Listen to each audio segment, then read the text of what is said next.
इसको मैं तकरार करूँ, दर्स ख़त्म होने के बाद अगर इससे पहले कोई सवाल करना चाहेगा तो आपके सवालात के लिए हाजिर हूँ।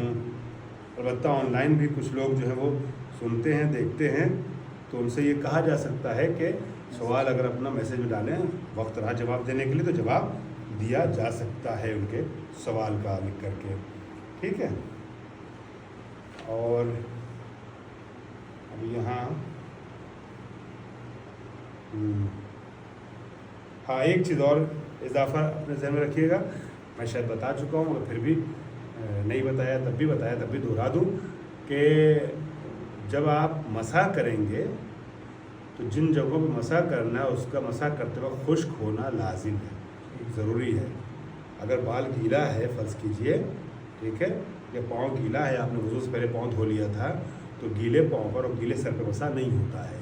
अगर गीला है तो कपड़े से, टॉवेल से कैसे भी खुश्क कीजिए। हमने आमतौर पे जो बचपन से देखा मदरसों में जो तरीका रहता है कि पैर धो करके आए, हाँ जी वही तरीका, पीछे ऐसे करके पोंछ लेते हैं पैजामे से या पैंट से, तो वो भी चल जाएगा। जी हाँ, अगर धुला है जी, ज़्यादातर लोग यही करते हैं और अक्सर लोग जाके धुलते ज़रूर हैं पाँव, है ना। पहले आते हैं बाहर से, पता नहीं कहाँ से आ रहे हैं, तो नमाज़ पढ़ते आते हैं तो पैर धुलते हैं। अब वो धुला हुआ गीला पैर अगर उस पर मसा करें तो फ़ायदा नहीं है। या तो तरी पैर की और सर की इतनी कम हो कि हाथ की तरी पहुंच जाए, असर करे, उस पर गालिब हो जाए, बहुत मामूली सी तरी, हल्की सी गीलापन, खाली गीला नहीं है तो चल जाएगा।